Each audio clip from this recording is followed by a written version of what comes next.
날마다 쓰는 나의 신앙일기 TV 데일리 큐티 나무양기입니다. 오늘은 야고보서 4장 11절부터 12절을 묵상하겠습니다. 형제들아 서로 비방하지 말라. 형제를 비방하는 자나 형제를 판단하는 자는 곧 율법을 비방하고 율법을 판단하는 것이라. 내가 만일 율법을 판단하면 율법의 준행자가 아니요 재판관이로다. 입법자와 재판관은 오직 한 분이시니 능히 구원하기도 하시며 멸하기도 하시느니라. 너는 누구이기에 이웃을 판단하느냐? 비방한다는 말은 헐뜯는다는 말입니다. 다른 사람을 해치려고 흠을 들춰내어서 말하는 것입니다. 만일 교회 안에서 형제 자매들이 서로 해치는 말을 하고 있다면 얼마나 끔찍한 일이겠습니까? 그래서 야고보는 형제들아 서로 비방하지 말라고 말씀하고 있습니다. 어떤 사람이 다른 사람을 비방하는 것은 상대방이 자기의 기준에 맞지 않는다는 말입니다. 자기가 볼 때 상대방이 잘못하고 있고 기준에 못 미친다는 것입니다. 내 기준으로 다른 사람을 판단하는 것은 매우 교만한 모습입니다. 그것은 그가 지적하고 있는 사람보다 그가 더 큰 잘못을 하고 있는 것입니다. 마태복음 7장 3절부터 5절은 이에 대해 어찌하여 형제의 눈 속에 있는 티는 보고 내 눈 속에 있는 들보는 깨닫지 못하느냐. 보라, 내 눈 속에 들보가 있는데 어찌하여 형제에게 말하기를 나로 내 눈 속에 있는 티를 빼게 하라 하겠느냐. 외식하는 자여, 먼저 내 눈 속에서 들보를 빼어라. 그 후에야 밝히 보고 형제의 눈 속에서 티를 빼리라. 라고 말씀하고 있습니다. 다른 사람의 눈에 티가 있다고 지적하는 그 사람이 오히려 자기 눈 속에 들보가 있다고 말씀하셨습니다. 사람은 남의 흠은 잘 보지만 자신의 잘못은 보지 못하는 경향이 있습니다. 그런 사람이 자기 기준으로 다른 사람들을 판단하고 비방한다면 그것이 얼마나 무서운 무기가 되겠습니까? 그래서 야고보는 형제를 비방하는 자나 형제를 판단하는 자는 율법을 비방하고 판단하는 사람이라고 단호하게 말씀하고 있습니다. 율법의 가장 큰 계명은 하나님을 사랑하라는 것이고 내 이웃을 내 몸처럼 사랑하라는 것입니다. 만일 이웃을 사랑하라는 이 율법을 따르는 사람이라면 결코 형제를 판단하거나 비방하지 못할 것입니다. 그래서 형제를 비방하는 사람은 하나님의 율법을 지키지 않는 사람이며 더 나아가 하나님의 율법이 잘못되었다고 말하는 사람이 되는 것입니다. 율법은 하나님께서 사람들을 위해 주신 거룩하고 완전한 법입니다. 로마서 7장 12절은 이로 보건대 율법은 거룩하고 계명도 거룩하고 의로우며 선하도다 라고 말씀하고 있습니다. 이렇게 거룩하고 의롭고 선한 율법을 내 기준으로 옳다 또는 그르다고 말하는 것은 하나님을 무시하는 것이며 하나님보다 내가 더 옳다고 주장하는 것과 같습니다. 그러므로 율법의 준행자가 아니라 재판관이라고 말하는 것입니다.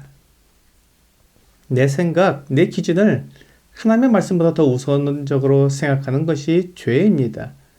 선악과를 따먹은 죄인의 모습입니다. 하나님께서 먹지 말라고 하셨고 먹는 날에는 정령 죽으리라고 말씀하셨지만 결코 죽지 않으리라고 말하고 선악을 아는데 하나님처럼 될 것이라고 말하는 이 뱀의 유혹에 넘어가 선악을 알게 하는 나무의 열매를 따먹음으로 죄인이 되었습니다. 그가 하나님의 자리에 앉은 것입니다. 하나님의 자리는 심판자의 자리입니다.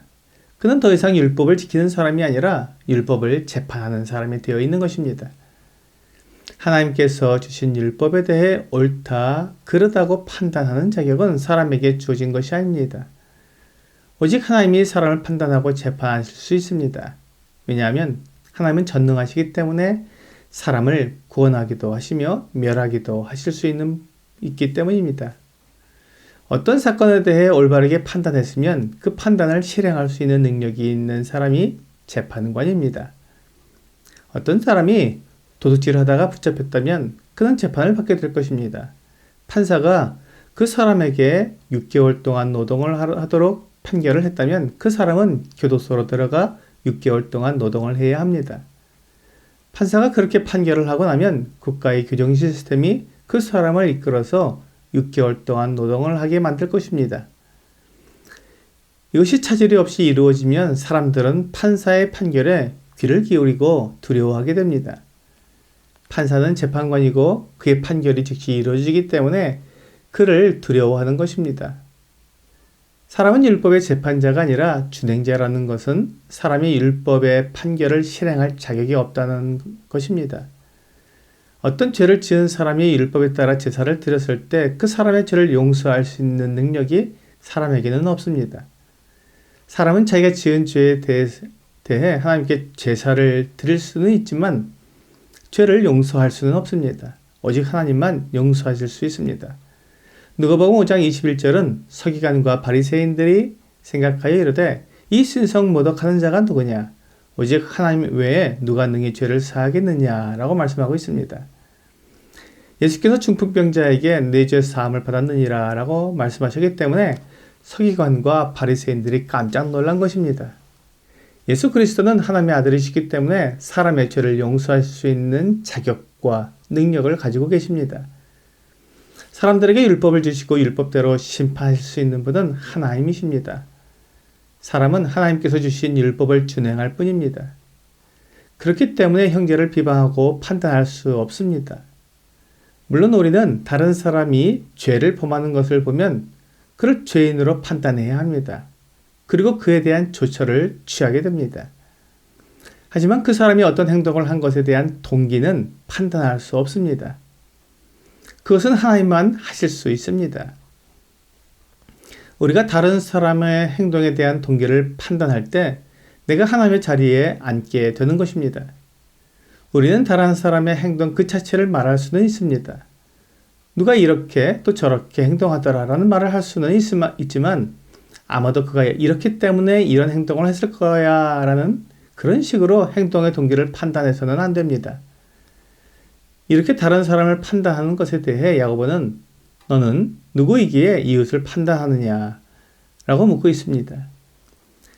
하나님은 우리에게 이웃을 사랑하라고 말씀하셨습니다. 그리고 이웃을 판단하지 말고 이웃을 사랑해야 합니다. 이것이 율법을 재판하는 사람이 되지 않고 지키는 사람이 되는 것입니다. 야고보는 앞에서 선생이 많이 되지 말라고 말했는데 여기에서는 심판자가 되지 말라고 말하고 있는 것입니다. 오늘의 적용 질문을 보겠습니다. 나는 주로 어떤 일에 대해 성도들을 판단하고 비방합니까? 우리가 성도들이 분명히 한 행동이나 말에 대해서는 이렇게 저렇게 행동했다고 말할 수 있지만 그가 왜 그런 행동을 했는지 그 마음의 동기를 알지 못하기에 판단할 수 없습니다. 오늘 내가 기준이 되어 다른 성도들을 판단하기보다 하나님의 말씀에 따라 형제를 사랑하는 여러분과 제가 되기를 주 예수님의 이름으로 기도합니다.